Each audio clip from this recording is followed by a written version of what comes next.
Okay, so welcome everybody, and here in the beautiful Cascais in the area of Lisbon at the GCCM, and welcome to the webinar live session. And we're going to talk today about the role of data centers to meet the future demand. Again, a mouthful, but I cannot do it by myself. And I'm happy that that aicep was so nice and so friendly to sponsor this session. So Felipe, thank you for that. It is hybrid, so here next to me, we have a couple of gentlemen on the panel sitting, but also virtually. And if I may give a quick word for the introduction, and of course I go first to Oman. So please kick it off. Thank you so much, Eric. Thank you so much for having me in this panel. My name is Huda Al-Ghabshi. I'm Senior Manager Capacity and Submarine, working in Untitled. I'm responsible of international capacity sales team, where we are doing sales, procurement, submarine infrastructure, and investment project as well. Thank you so much, and Huda, thank you for being here with us remotely. Thank you. So let's move to another country, but close to Oman. We go to Fuad. Welcome. Thank you, Eric. Good afternoon or evening, everyone. Thank you for letting me be here. I've been with Telco for about 18 years now, and that's most of my telecoms background, but doing a lot of stuff with in the company, including at the moment international capacity, submarine cables, very similar to Huda, as well as now the product management for data centers. So it's becoming a very big business for us as well. Okay, fantastic having you, Fuad. So let's fly a little bit, a couple of hours, and we land in Lisbon, where I think, or at the airport or close to the airport, is Thiago. Yes, thank you, Eric. Almost leaving. I almost need to take the plane in 1 hour or two. Well, first of all, thank you all for having me. My name is Thiago. I'm responsible for business development for the B2B segment here at NOS. So, cutting a long story short, our aim is to provide end-to-end solutions to companies of all sizes here in Portugal. So I think I'll try to give the view of a provider that needs to aggregate all these actives like global connectivity, global data centers, along with local capacities like edge computing or even hybrid cloud, to provide an end-to-end solution to companies of all sizes. Thank you all again. Thank you so much, Thiago. And okay, so let's go live here. Rui, welcome. Yeah, thank you for having me. My name is Rui Franco. My presentation will take a little longer because I'm old, like Luis was saying. I'm in this business. I'm leaving.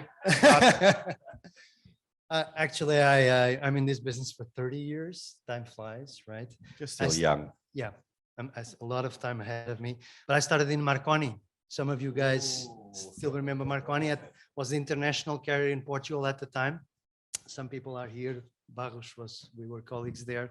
And at the time, Marconi was the international carrier in Portugal, was the only country that was connecting the 5 continents with submarine cables. So now we are coming back to those golden times. After that, I worked in wholesale in ONI, fixed line telco operator. And now I'm in Rent Telecom for the last 10 years. I'm the general manager, and Rent Telecom is like utility-based telco. So our main 2 businesses are data centers and dark fiber. Okay, thank you. Okay, thank you, and good having you here. So let's move to Darwin, because what is a data center actually without an IX? Thank you for having me. It's good to be here. I feel like the young blood between. He's killing me. Now he has to watch it, right? Watch it now, huh? I'm Darren Costa. I've been with DKIC since 2019. That's a long time. That's no. That's also the time when we launched the IX in Lisbon together with our partners of Equinix in Equinix Lisbon 1. I'm an interconnection / peering guy. You know, I do love IXs, as you mentioned, and part of that with DKIC, I'm responsible for the entire South America and a precious continent called Africa. So it is my job to bring the IXs closer to the data centers to deliver, edge services closest to the end users with better quality, right? Apart from that, I'm chair of the policy development group of Afrinic in Africa, and also part of the admin committee from Peering DB. Thank you. And now, last but not least, but thank you for sponsoring, Felipe. Please, the floor is yours. Thank you. Thank you so much. My name is Felipe Costa. I'm the CEO of the sponsor, aicep Global Parks, which is a Portuguese state-owned enterprise that manages a series of business parks in Portugal, namely to install energy and heavy industry related projects.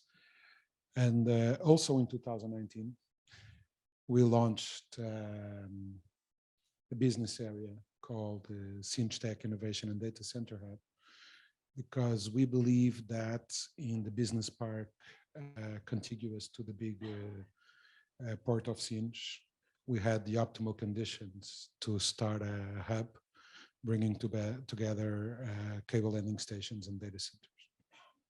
And I'll tell you all about it in the presentation. Well, that would be lovely, because we are eager to hear all about aicep and all the developments which were there and which are there to come. So, if I may invite you to go to the stand, and let me get this moment quickly for the ladies and gentlemen here in the audience. And actually, because somebody was complaining, I'm not looking at somebody, that there were not too many ladies in the room, but now there are more ladies in the room than men. So, you know, that's how fast our industry can change. There you go.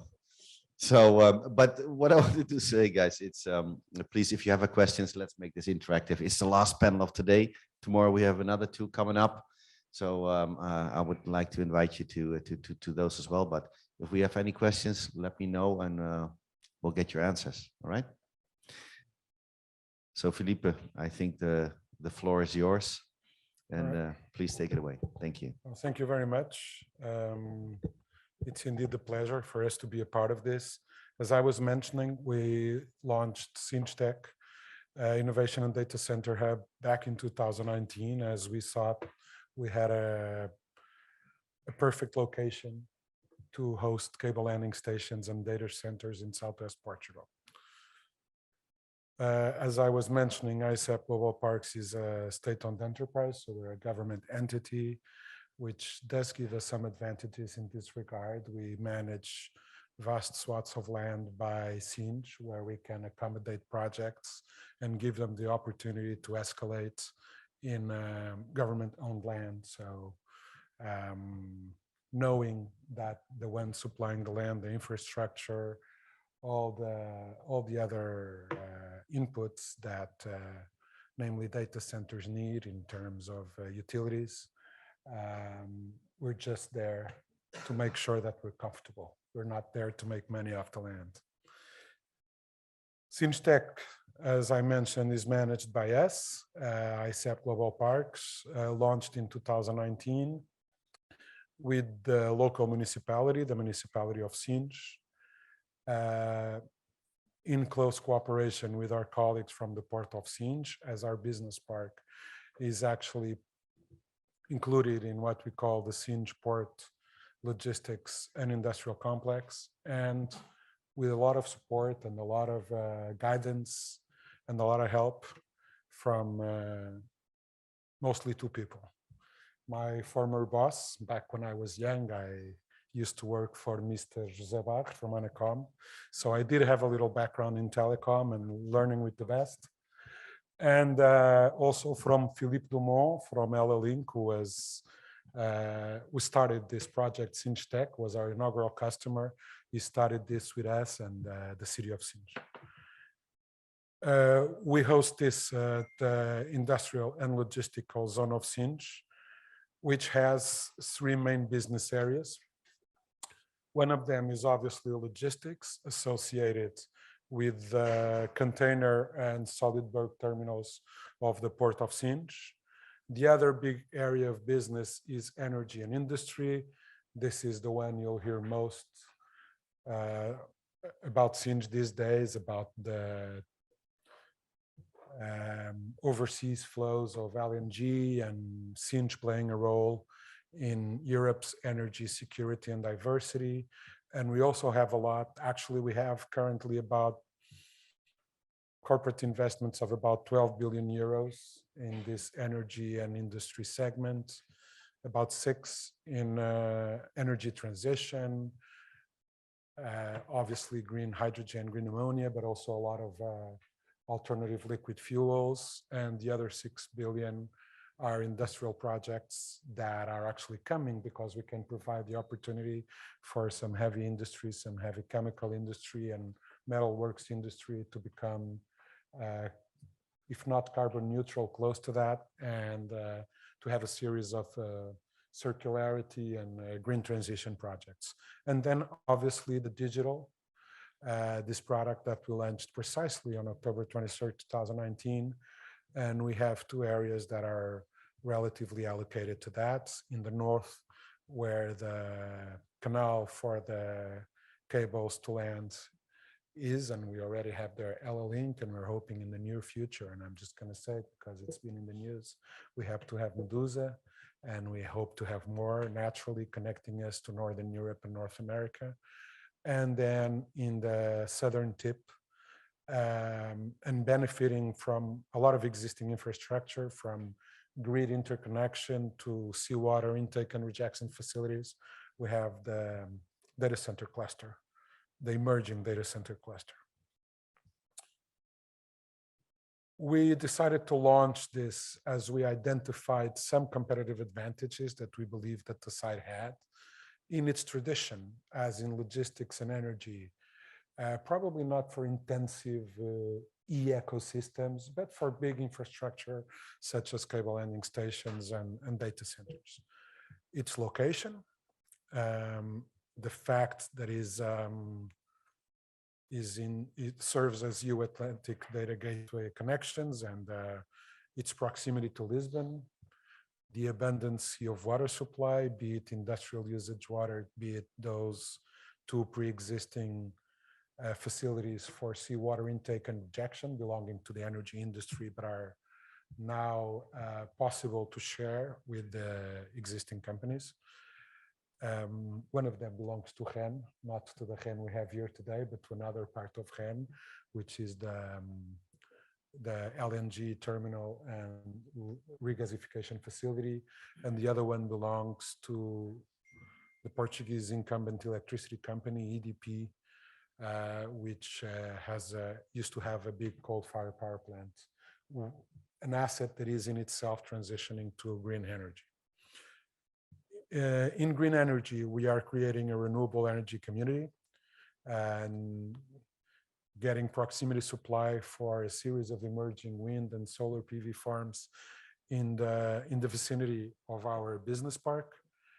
And there's great front haul and back haul connectivity, and overall, and I don't have to tell this to anyone who's not from here, since you're now currently into the Marinha, Portugal is a safe and great country to live in.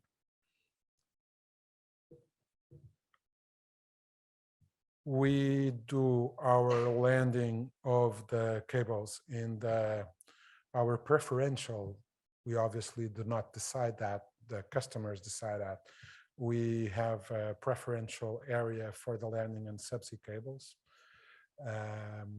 My colleague Teresa Ribeiro, who is here with us, has been working with other government departments, the Portuguese NRA for Telecom, the Portuguese Environmental Agency, the Maritime Licensing Authority, to create a special canal for pre-licensed canal for the landing of subsea cables.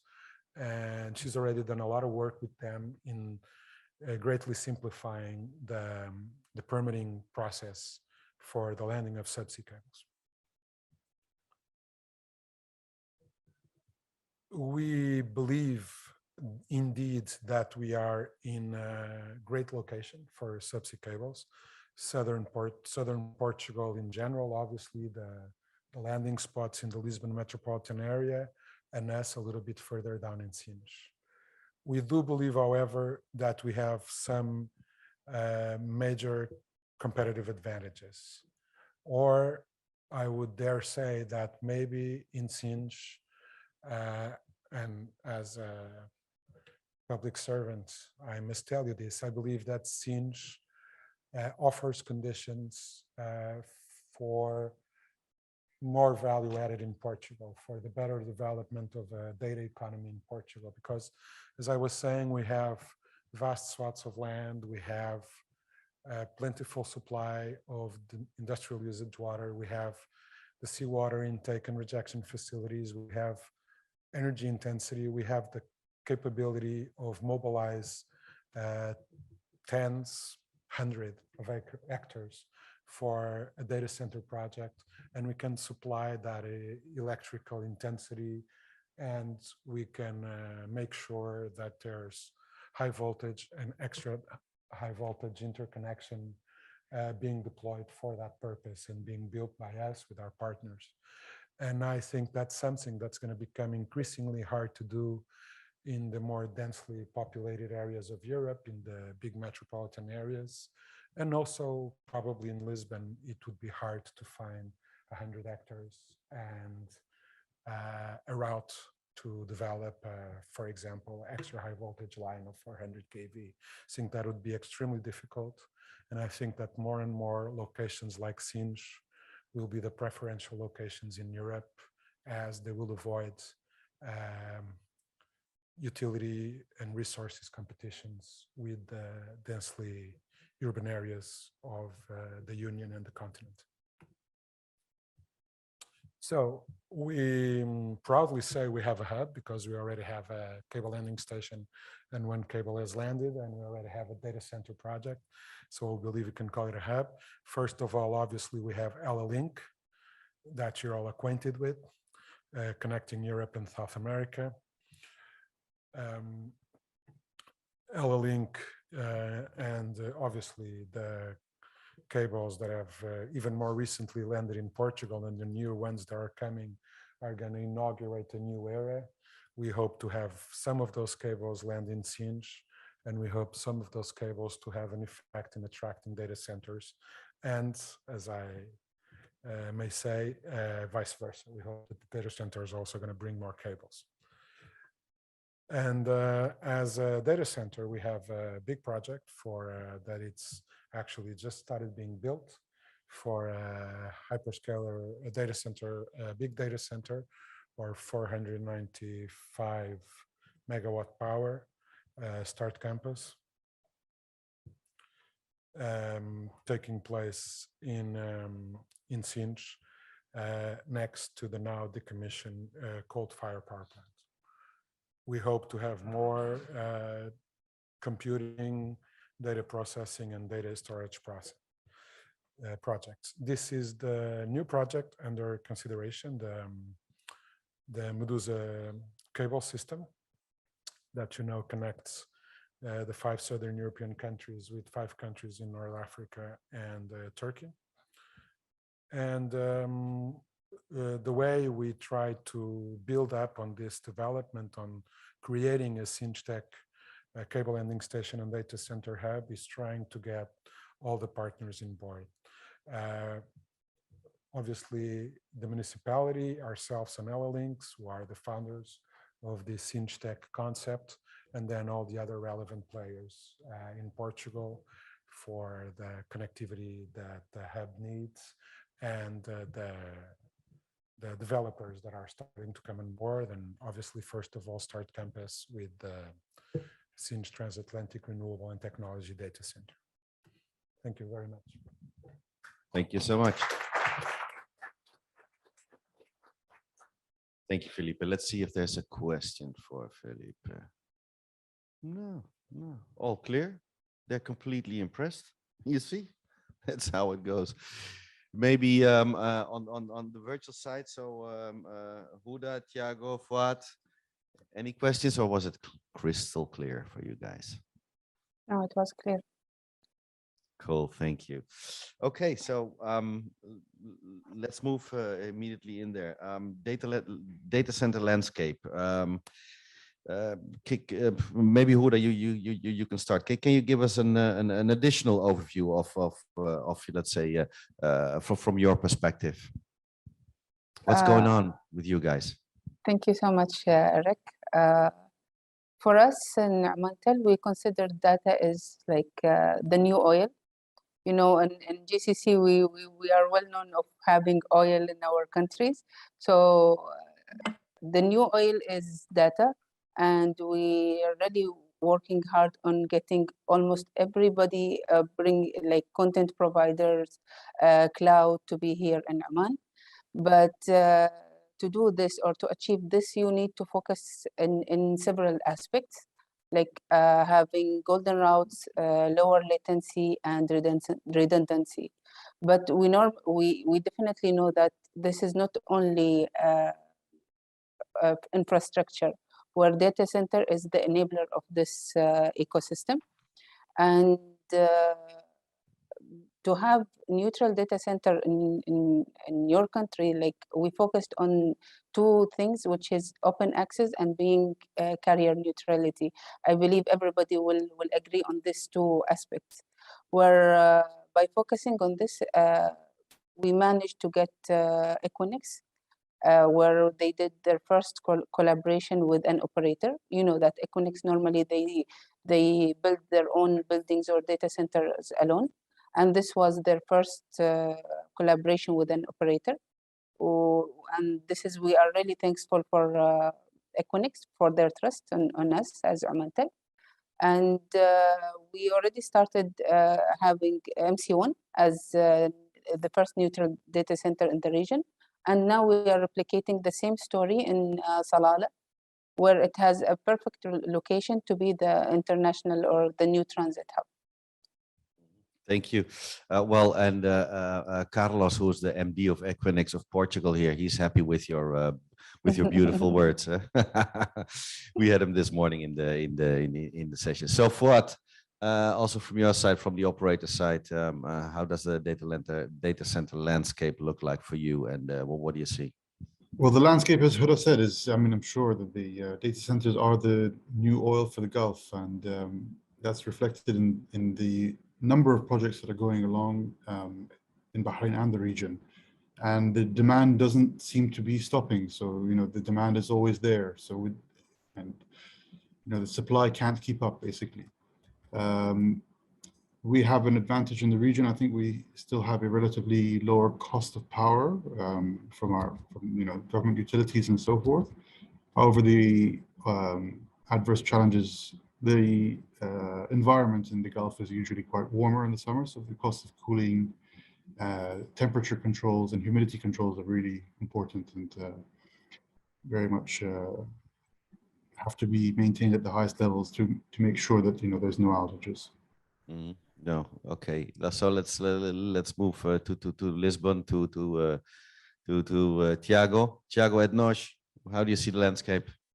Yeah, well, I think I can provide, I would say, an additional view for this challenge. We are focused on providing the end-to-end service to our customers. So it's pretty clear that having a strong global connectivity and global, I would say, network of data centers, it's critical. It's, I would say, an hygiene factor. But the fact is that to provide an end-to-end solution and taking into consideration that I would say that hybrid cloud architectures will be the norm going forward, we are focused on using the best available assets, talking about global connectivity and global data center networks, but on top of that, providing our own, I would say, local and regional infrastructures, partnering with the players that operate in our geographies. For instance, we have a partnership with REN for the Portuguese region, and then on top of that, we make sure to provide, I would say, interoperability with cloud architectures, with the hyperscalers, and we also focus on our core business, that is to provide a strong local and regional communication networks with all the layers of security, and on top of that, the managed services, again, to assure an end-to-end solution to our customers. Okay, thank you. Rui? Maybe I can add to that the view from a company, Rent Telecom, that is part of an energy group. And the fact that, as I said, we have two main businesses, the optical fiber, dark fiber business. We have like 8,000 kilometers of fibers, of fiber cables in Portugal, and a lot of 7 crossing points to Spain, and the data centers. So we have two main data centers in the north, one of them in partnership with NOSA. We will talk about that maybe later. And for us, these two things always came together. And the fact that we are a provider of connectivity does not mean that our data centers are not neutral. They are neutral. And I think it's very important from our point of view that data centers are truly neutral. That is, in our data centers, any other player can be there in equal conditions and provide connectivity, because data centers don't live without connectivity. Very flexible, because we have seen traffic doubling every 2 years or more, growing at around 40% per year. So these will for sure go on like this, if not go even at faster speed. So we have to be very flexible, very efficient in terms of costs, because depending on the data centers, of course, on the type of clients, everyone is demanding for more efficiency in terms of energy. This is a must. And of course, sustainability is an issue also, very, very important. So this ecosystem with submarine cables, terrestrial networks, and data centers, I think is happening here in Portugal with the arrival of these announced 4 cables in Portugal. One of them already here, Link, for which we are the providers of the backhaul. I think we have all the conditions for this symbiotic mutualistic relationship between data centers and fiber networks, either terrestrial or submarine, to grow. Okay. Darwin, you overlook the African market, the Latin market, so you have a bit of an overview of what's going on. Of course, you want to push your IX in there everywhere, which we know with DKIX. That's how they do it, and you do it quite well and successful. That's, I have to say as well. So give us your overview of the data center landscape. What do you see? I actually wanted to complement what Rui just said. Rui mentioned the data center can't live without connectivity, but I will add they would live, data center operator would live better with having an IX inside the data center to add more value into the services they traditionally already offer to the customers, whether they're enterprise or automotive industry or educational institutions, and so on and so on. Looking into an IX perspective, and a company like DKIX, we are present in more than 500 data centers globally, Asia Pacific, Europe, and North America. Yes, we will be spending into Africa, into South America. We don't like to see non-DKIX dots within the global map. So this is just a trend, whether the community asks us to jump into and to help to make the internet a better place in those regions. That's something that we normally do together with our partners. And by highlighting the partners, I would like exactly to mention, what you just said about Rent Telecom, right? So currently we are, and just translating that into the Portuguese context. Currently, DKIX is only available in Lisbon at Equinix Lisbon 1. But obviously, there are networks in Porto which can't reach Lisbon for some reason, and they are enterprise, or either they run online applications, but they need an IX to distribute the traffic, right? So it only makes sense for us to be present in multiple locations. And how do we do that? Together with our partners, whether they are transport partners, data center partners. In the morning, we spoke about SLTs being placed into the data centers. It's not a trend, it's a reality. I think one of the last articles I was reading about that was a project that Google mentioned, the Curie project, which was from Google, which actually landed in Equinix LA4, and it was terminated into the IBX. So I mean, we are talking about different parts of the ecosystem, but all of them are important. And in the morning, we also spoke about 3 NEO cables, whereby Link already landed with 72 terabits capacity per second.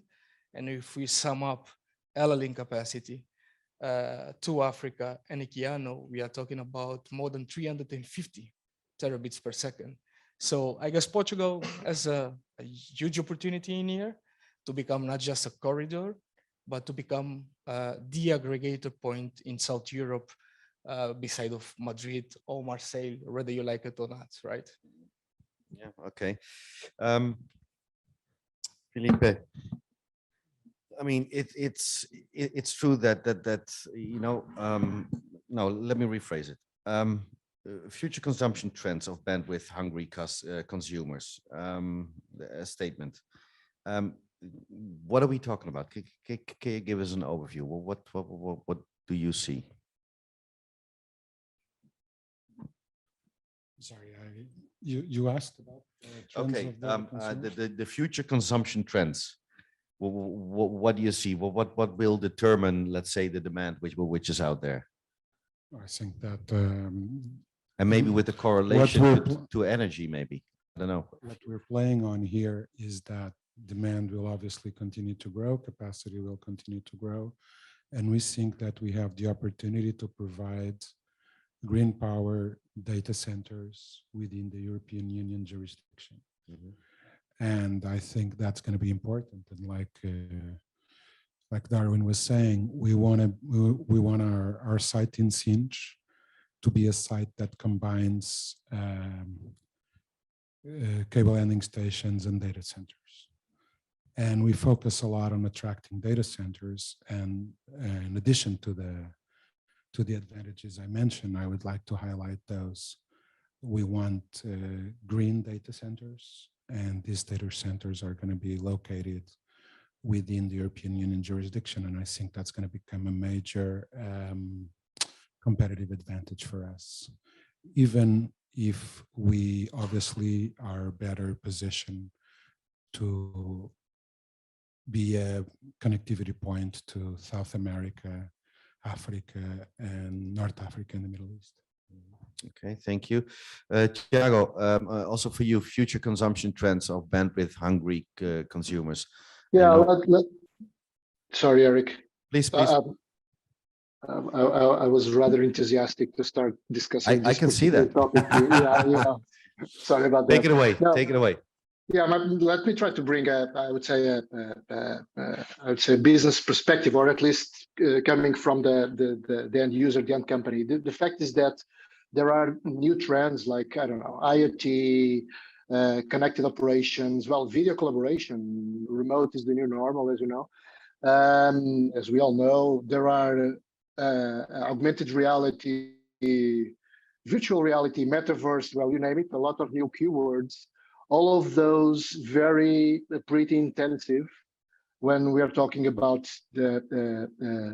when we're talking about data. So that's one part of the point I want to make. The second part, and then I'll try to merge both, is that there are also new communication technologies. So the huge investment in fiber that everyone is talking about, but on top of that, 5G, that not only leverages these new cases, but are also leveraged by, so as soon as you understand that you can actually move an exponential increase of data globally and locally, the use cases, there will be more new use cases depending on data. And so again, I would say that the increase of data clearly is being pushed by new trends on the way we collaborate, on the way companies interact with their customers. And as we already mentioned a sentence like the one I'm going to say right now. I think the right sentence is data is the new oil. And the fact is that big data always produces more big data. So, and we surely need not only a place to store this data, but also compute power high enough to process this data for a human to be able to understand it and act upon it. Okay, so well, bandwidth is increasing, but I would say pushed by these new ways of interaction, and I think this is an unstoppable trend. So we surely need to keep investing on global connectivity, global data centers, but also local data centers, edge cloud infrastructures, because latency is a topic also. So that's why I was enthusiastic to discuss this. Data is clearly increasing, and the challenges that we will be facing and our customers are huge. So we need to help those companies to really handle it. Absolutely. And Huda, I saw you nicking like, yeah, he's right. Okay, do you want to add something to it, please? Yes, actually, I'll talk from submarine perspective, where during the pandemic and almost we are partially in the end of the pandemic, the capacity demand is really increasing a lot. Previously, we were so happy to sell 10 or 100 gig, but now it's rarely to hear 100 gig. It's more in fiber pair and terabytes. So yes, capacity or demand will keep increasing. Plus, there is something very important, that if I'm an owner of a cable, of a submarine cable, then my ultimate goal is to land or to pull my cable into a neutral data center where it's have an open access. But this is not only thing. We will need also a DC power. Like lots of data center, they are a bit reluctant or hesitant to have DC powers in their data centers. But if I'm pulling almost 20 fiber pairs, I will not be able to work with a reluctant power in the data center. So this is a very important point. Data centers owner, they should really take care of it, and in order to be able to manage the huge demand on increase on data, as well as like what Diego said, the latest technology, 5G, like whatever you can name it. You will need lower latency, open access data center, as well as power, where you can really like lower power consumption as well. Okay. Fuad, you want to add something to it from Telco?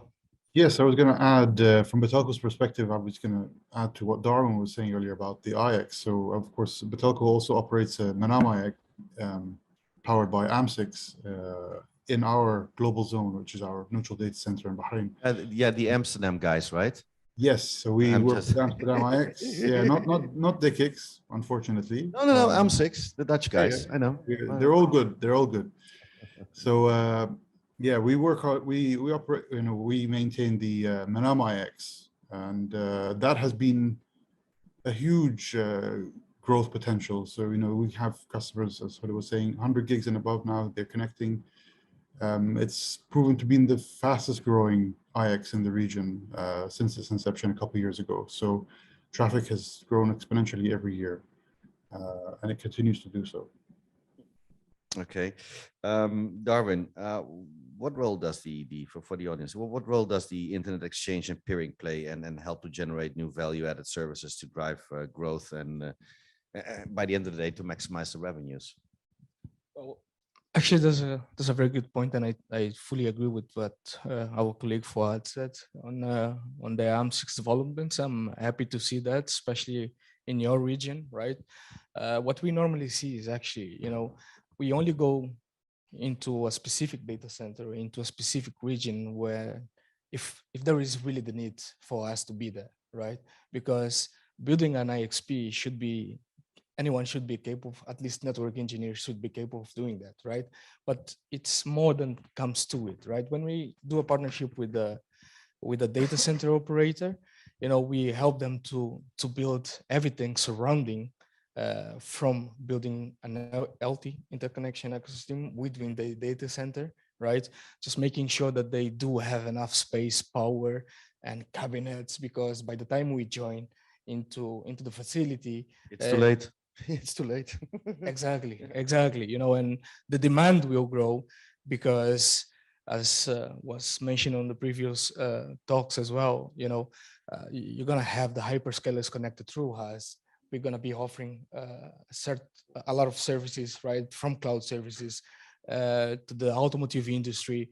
And I would like to give just a use case on that. We did a partnership with the German data center operator in Germany. and it was good to see actually that, you know, the focus was mainly on the enterprise. And when we get there, you know, we only didn't provide them the ability to peer, right, the traditional services of IX, but also we gave them the ability on the platform itself to have closed user groups. And what translating that into a simple language, actually, we just made it sure that within the data center, BMW could exchange traffic with Audi on a secure and safe way, right? Because those guys, they don't want to drop that traffic on the IX platform for obvious reasons, right? So you need to kind of create an innovative and secure environment for them. And that's what we actually do. We listen into our DC partners, we listen into the customers mainly, and the most tricky ones are the enterprise one, because they do have sensitive data which they don't want to expose to the entire Sometimes internet, even right? your data they have. So Exactly. And so, you know, if it's sometimes it's hard to explain to a DC operator what kind of gains we are bringing, because on the short term they might not see that, but on the long term they will see that. And you know, again, more cabinets will be ordered by by their customers, more power, and so on and so on. no, absolutely. Okay, something a bit offside, because it's on my mind, and Felipe, you mentioned it already a couple of times. It's especially the green aspect, the sustainability of the data centers. So I would like to go into it with you, because I discussed this a couple of times around the world, and I see data centers who say, well, okay, but we produce a lot of heat, which we use again, and we give back to a community, or we reuse it. How do you see, let's say, the sustainability issue and process, and what can you, with your organization, do about it? Can you give us maybe some examples? I know it has not been, you know, we didn't discuss this before, but it interests me, and I hope the audience as well. So I can give you our example. What we are trying to do is we are trying to have the data centers use the pre-existing cooler water from the refrigeration process of the LNG terminal and the LNG tankage that there is in Sinj.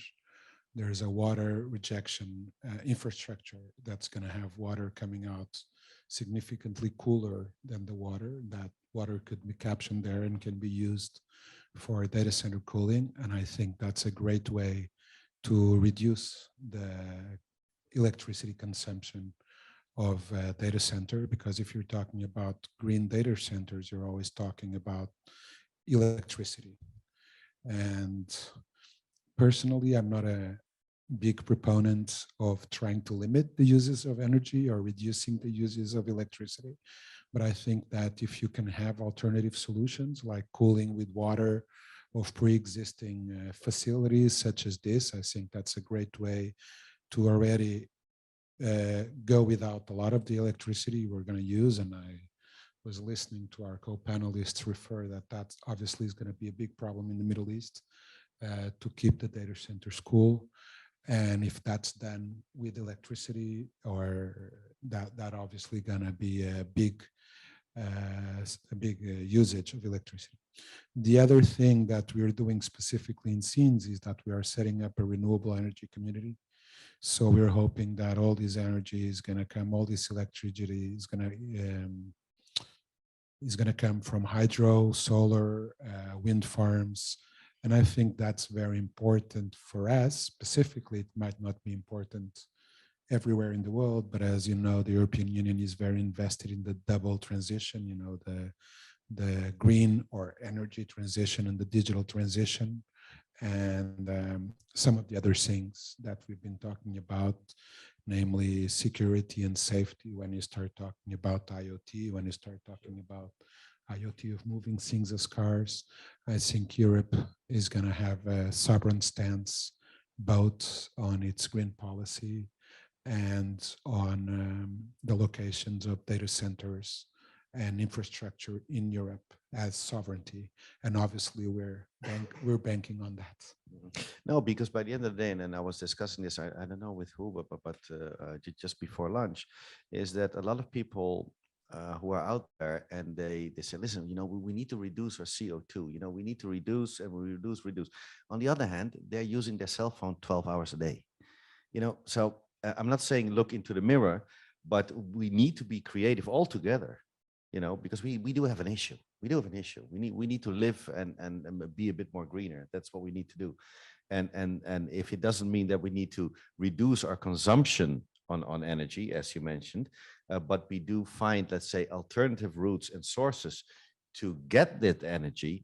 I mean, and to make sure that when it goes out, the energy, that it is not so polluted as this, then I think we are also on a good way. So congratulate on mixing as well, and using different industries actually to complement each other, to be more on the greener way, as the Euro Commissioner Frans Timmermans wants to have it. So congratulations on this one. Sorry, this was a bit offside, but I think because by the end of the day, sustainability is on our minds, in our day-to-day life. It's what we do. We separate our garbage. We do whatever we can. And one thing, it's yeah. Please. Just add to that the example that Philippe mentioned about using the rejected cool water from Sure. the LNG terminal. That's from our company, from our energy group. And of course, we look at these also as a very good opportunity. So it's like a cross thing, like you were saying. For us, before this water is still being wasted, so it's wasted energy, and it will be very important for us because we have our own social responsibility. So it's very important for us that this is done. Has this kind of value for us? Important. No, So you just have to be imaginative. It's a fabulous model, eh? Yeah. It's a fabulous model. I was hoping that more people could have the possibility to do this, because let's not forget, it's also the idea and the vision that aicep and with the National Park, you all have behind it, and working together so closely makes it happen. So compliments on that one. Now, Rui, being with you, wanted to move on. And do we see new business models arise, and where and how do partnership models kick in? I know you have a beautiful example. Tell us the story. Come on, share with us. Me and Tiago, we have a story to tell you. Maybe I will go ahead. Maybe then Tiago can complement a little bit. I have many stories. I'm old, so this is just one of them. Stop that. Is he old? Okay, let's stop. Is he old? Okay. No. Yeah, the important thing is there is a lot of things ahead of us to do. And the fact now is that this tremendous speed that data is growing, doubling every 2 years. I mean, we don't know where it will stop with all these technologies. I mean, the sky is the limit. So we have to be prepared for that. And this means, I think, further specialization from players. Okay, and that is the story I'm telling you about, is about specialization, and the partnership we have with NOS is about that. In the latest data center we built 4 years ago in the north of Portugal, in Porto, great wine region, by the way. So NOS is a full-fledged telco. I think Tiago has already told you about that. They serve enterprise, wholesale, residential, and their purpose is to provide high-level integrated services to their customers. Ren Telecom is utility-based telco, and we are like a niche player, very much infrastructure-oriented, neutral telco in an energy group, which focuses to build build and operate critical infrastructures. Okay, so we specialize in provide housing services, but no more than that, higher in the value chain, because for several reasons, but basically we don't want to compete with our own customers. So we just provide the basic housing services. So the story is that at some years ago, like 7 years ago, we met in an RFP from EDP, Electricity of Portugal, the biggest electricity company in Portugal. And they made an RFP for a new data center with very specific conditions they wanted. And we were competing with NOAS. We managed to get to the short list, but then we had a very clear understanding of this complementarity that I'm talking about. And we understood, and I'm very proud to be part of that understanding, that we should not compete head to head. It would not make sense, because in fact we were complementary. So we decided to align ourselves. The client itself valued that. We still had to compete with other big companies, but in the end we won. And we won being Ren Telecom, the prime contractor for ADP, and NOS joining us as a client.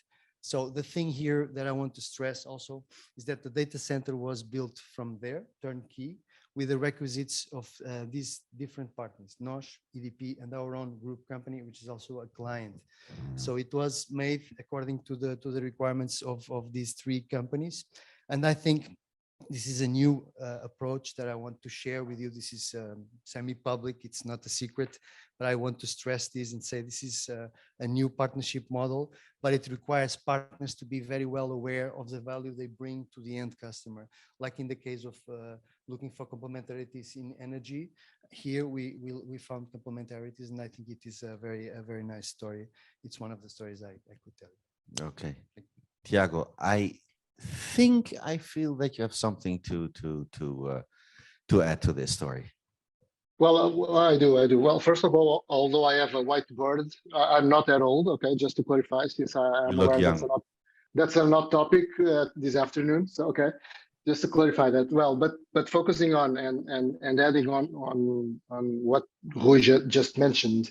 Again, I think focusing on our end customer is the way to go. So customer has needs, general needs, and there are very relevant players and specialized players that can be aligned to provide a best of breed solution in an optimal way. So we are talking about players like REN focusing on best of breed infrastructures, talking about data centers and connectivity.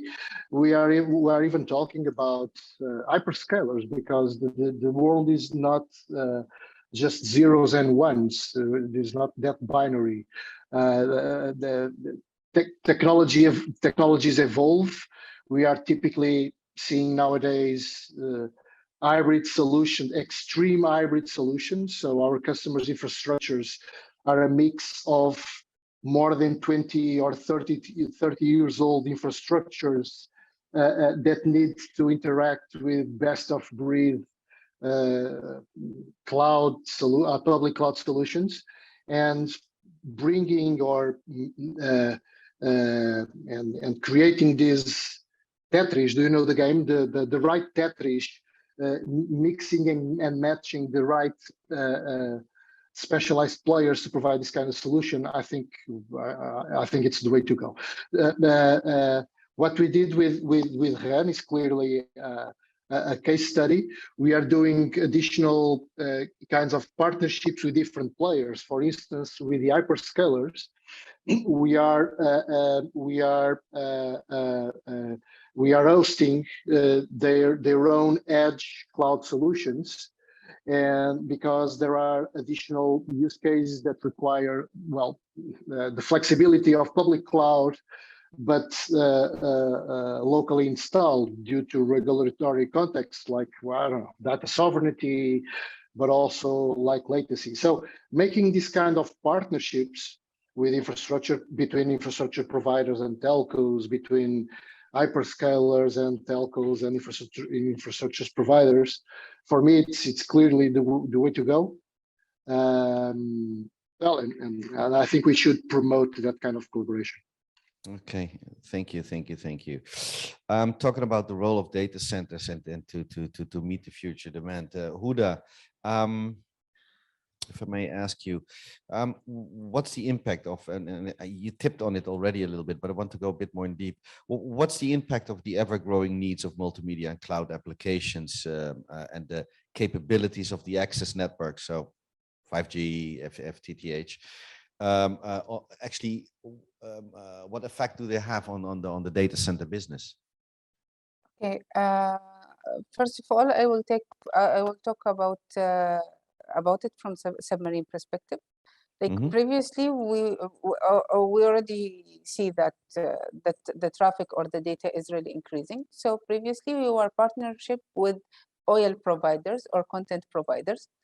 Now, especially in the region, since we all want to achieve the ultimate goal of the region to be the hub of the new hub, I believe that we need to collaborate together because I don't know if you know that we have a limited amount of traffic or data within the region.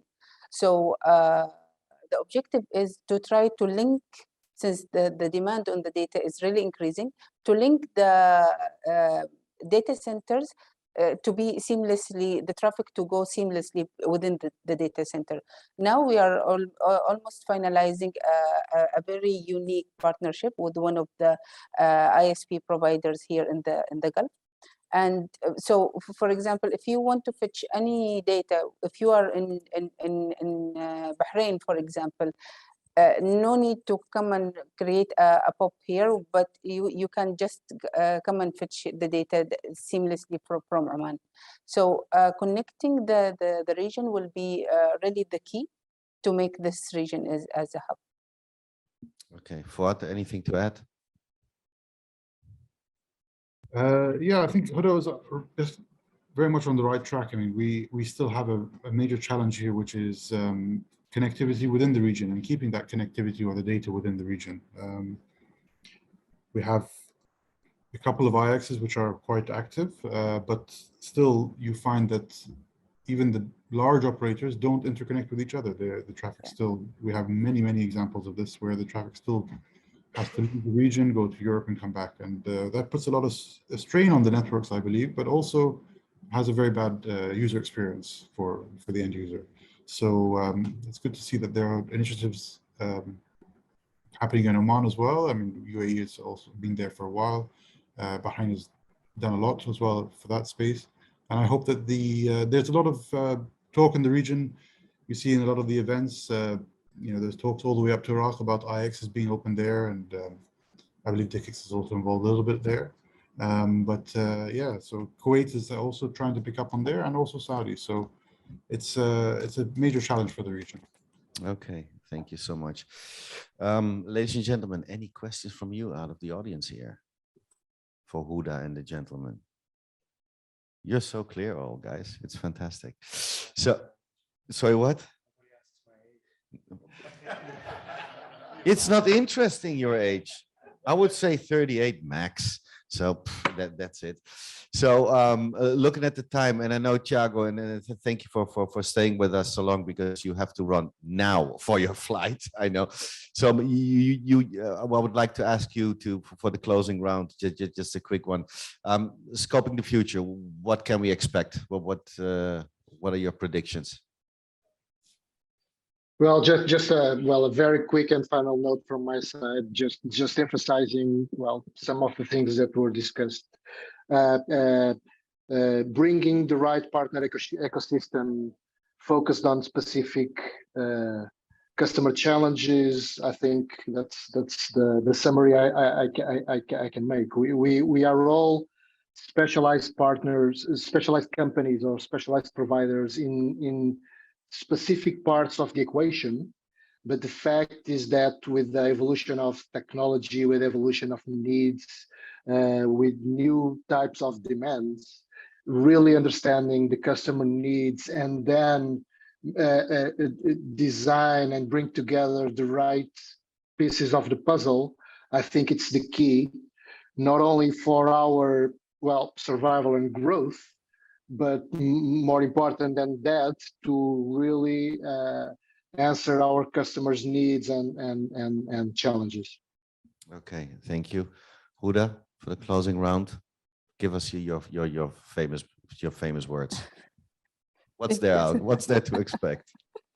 Okay, from a data center perspective, I'm expecting improved securities, conserved energies, as well as reduced downtime. And from the region perspective, I'm hoping that in the very near future, we will see a seamless connected data centers within the region. Okay, thank you. Rui? You are asking for predictions. There is Yes. a Yes, joke, I love joke them. in Portugal from a football player was asked for a prediction for the game, and they said predictions only at the end of the game. Okay. If Ronaldo plays, then we know what the outcome will be, no? No, Ronaldo knows the answers. But let me tell just two short stories, which are not predictions, but I think show a little about this. A few years ago, like 4 or 5 years ago, our clients were reducing the number of fiber pairs because of technology was multiplexing and there was no demand. Nowadays, we are seeing the reverse. So they are asking for not just one fiber pair, but when they ask for 6 or more fiber pairs on the road. So this tells something about predictions.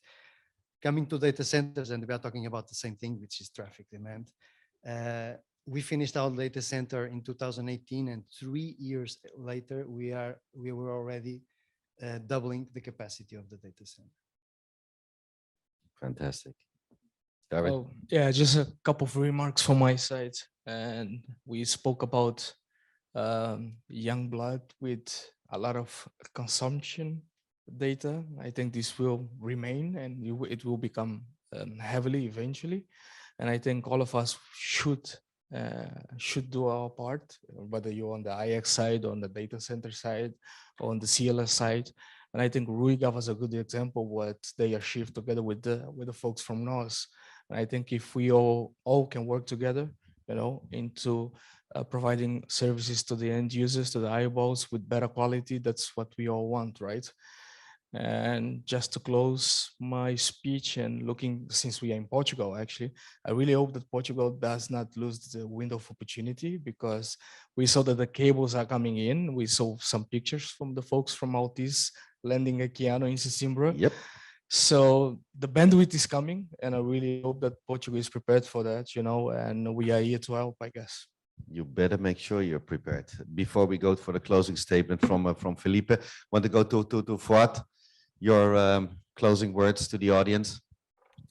Well, I just wanted to say that, thank you for having me. And the more users, the more peers, the more carriers that are connected together, the better the experience for everyone. So it just makes it a challenge for all of us to try and make it work. But I think that's where we're here to rise to that challenge.